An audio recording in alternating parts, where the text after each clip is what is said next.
we have already finished the race, but this person got something that he wanted to do, and that is take out this person. But why did he? We're gonna find out. Hello everybody, welcome back to another episode of Sport Talk and Bit Talk. We are with my favourite car, and that is Toyota GR86. But we want to take you through the qualifying for my third time on the track to the Adelaide, the Australian track, which used to be in Formula 1 in the past, but it's more popular now with sport car and things like that. So we are doing Toyota Cup, not with production car. It's the Toyota GR86 Cup, and I wanna talk about what did I love about the car. It's beautiful, it's fluid, it's just the best car. But before we go further, remember the caller. That is the caller I should not do a lot. Never made an accident yet, but it was just like really practice. I crashed into the water. Yeah, I had an accident, but then in the qualifier from the third line wasn't so bad. The second line was more improvement than good because of that. I think he turned 11 if I'm talking about. But in the lonely start, I made the contact with the wall, and that is not gonna help it down. That is for sure. As we are now watching the safety car is now to the going, and the rain is now getting ready to start, and we're going to see why I love Toyota GR86 as it is one of my favourite cars to drive with. As we can see, the leader gone already, gone, and everyone now is bunching up, and the leader doesn't need to take part of it. And we can see me coming, no, I mean the red and living with black slip on the top. I had been pointed out by someone about doing my own living, so I pay my own living, which I'm planning to do at some point in the future. So that is not the main concern I'm thinking about right now, but I will be doing it a lot in the future anyway. So we're gonna carry on going, and we haven't done bad so far in lap 1, no like contact whatsoever. Very good move from the army cameo, literally done a fantastic job on the overtake on the orange car, which funny enough reminds me of the car that legend Brian O'Connor from Fast and Furious at the Toyota Supra. That is what reminds me of. It doesn't have the same, but the colour is quite similar. I've been watching ahead of her. We got one of the car centered down the inside. I think it's number 80 if I remember correctly. As he tried to attempt for a move, but it didn't quite pay off, unfortunately. And I'm gonna admit, obviously you've seen some sections of my qualifying up, and I've seen quite a lot. I'm to my qualifying time 1 minute 36 mid, I think. And I'm not as bad as someone who might be in P5, but what I do have is patience, and that is what I take pride in. As I'm now entering lap 2 on the inside, trying to think about moving there, but decided no, because at the corner, trying to make it too wide. You attempt to get into the accident, you get into accident very easily from doing that. And we now watching the red car with number 7, yeah, number 7 has made a move, which is not too bad. That car behind, the orange with the label colour has messed up. I think that's what happened, which allowed 2 cars to overtake that person, and we can see behind there the black car. She's made her own mistake, and to be fair, I'm sure it's a bit like there's basically mistakes happening and stuff like that. But we now get to the point it got worse after the 1-2-1, but turning to single file. But the number 80 made a mistake, slamming to the wall, and almost made a contact with us, and that was gonna end badly if I didn't move out of the way quicker. I know it looks like I carried on the way I am. I didn't think about that, but when it bounced back, I was like, oh god, I have to move. So I moved, and I'm very grateful I kept it under control. It would have ended bad, like, would have span or something, but here's a replay of what happened. As I can see, funny enough, that number 18 actually blamed on the car in front. In my opinion, it seems more like the number 18 problem because you was going for the move.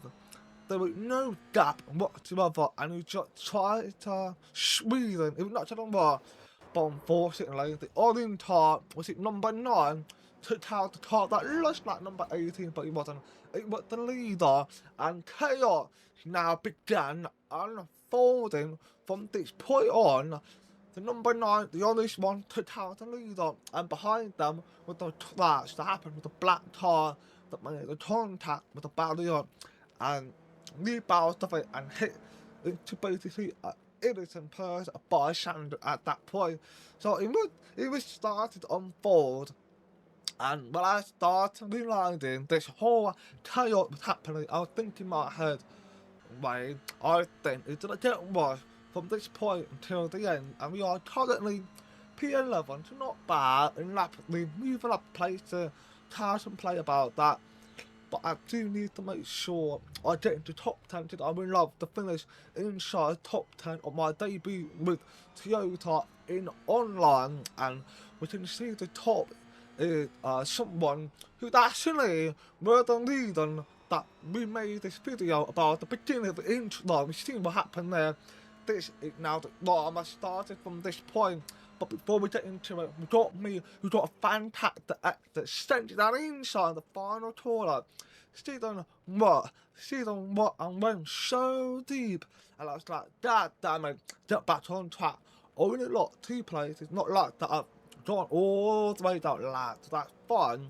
So I now had to try and get back ahead, but unfortunately I did take that car in front of me. I took him with me, unfortunately, because I went deep. He tried to probably expected it, but he didn't realise, and therefore it locked his plate because of the unexpected. And I put my hand up. That was my fault for basically that dive bomb. Should have not done what I did. Should have tried to be careful. But yeah, let's talk about what we've seen on the chat that happened in lap 9. So Alex, who is tactically were such and play before the leader got taken out, he started, which is reporting the chat, started getting rowdy. That's because the car he had and the second play were battling with him. But before we go into it again, we got the car that tried to step down inside the army cameo, who were in the life finish style should be ahead of the number 18, yeah, number 18, and we have got contact. Apparently, we made a contact, so I don't know how, but I did realise how at the end, which we have seen in the replay right now. So we're coming out of the corner, that car barely moved, but he actually moved. As sure at John Park, he moved and he made the contact. Let's have a look. That minimal, but I've got an incident point for that, which I was like, why do I get it? Why do I have it? But yeah, let's get back into what we talked about with Alex, which we're now in lap 8. So them both, these 2 guys, I think what happened was there was nothing, no replay of it in the video, unfortunately, but it wasn't really a big deal. It was actually because the car behind tried to overtake Alex, and Alex was doing defensive moves, and he didn't quite like it, but that was not the main point at the moment. The main point is that lap 9, it started getting rowdy. It was gonna get worse as we go on. This is now going to explain what happened in the beginning when we saw that clash we had at the end. This is the reason. So, despite the early they had, it was not as bad as they thought was towards the lap 9, which we are on right now anyway. So they were doing really well. They kept the turn for a long time. The fighting pushing barely, but what was not fair, the initial leader got taken out by someone who's not even part of the fight. So that car should have been a leader all that in that long way. But it obviously changes. So we got 4 cars battling all out for multiple positions. One is fighting for the 3rd place, which is top 2. The Leon 4 are fighting for 3rd, and we can see one of them made the contact with the battery, unfortunately, as it's still going to carry on, no problem like that. But we get back on my ball, I made a contact with the barrier. Yeah, I got a damage on the wheel that was not good, but somehow that contact helped me to go straight down on the inside and overtook the car behind.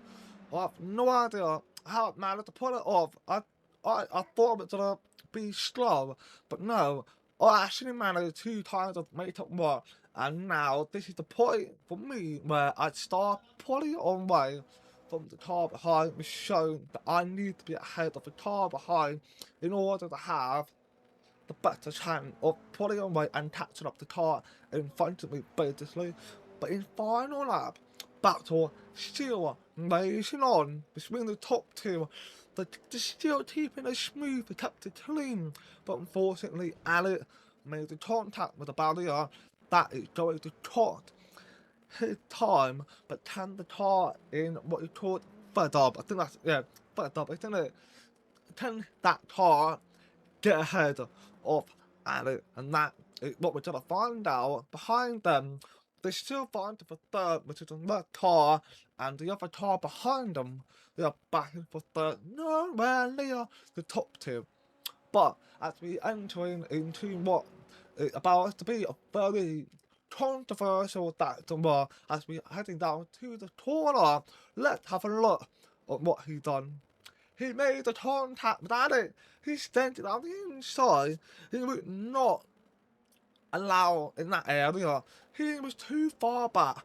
He decided to a Dutch spot dive bomb. But that Dutch spot dive bomb was not good to do because you had basically no space.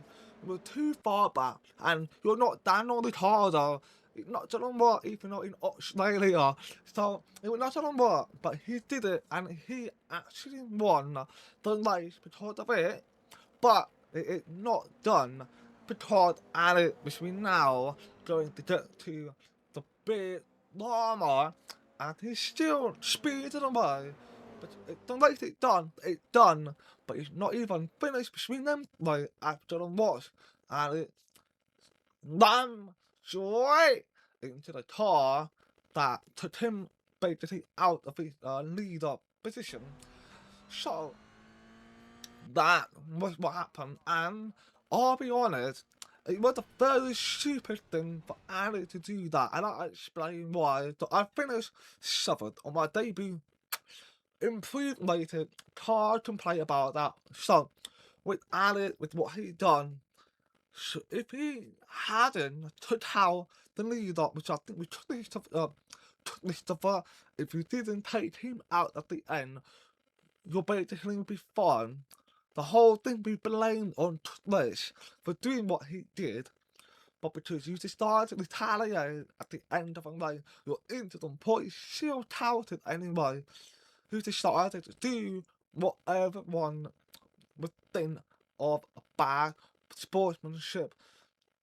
They would have blamed Tush for absolute stupid move, but because you did it bad at the end, you now basically leave it back onto you now for being stupid for trying to take him out. So it's a very controversial one, that is for sure. I mean, some might say finally clash out. I think no, but the damage is done with. You might well move on.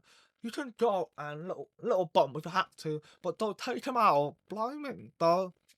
It's a very unfortunate one, but I think conclusion to this, I done well. I'm proud of myself for finishing 7th. I hadn't done anything that was intentionally trying to take out someone.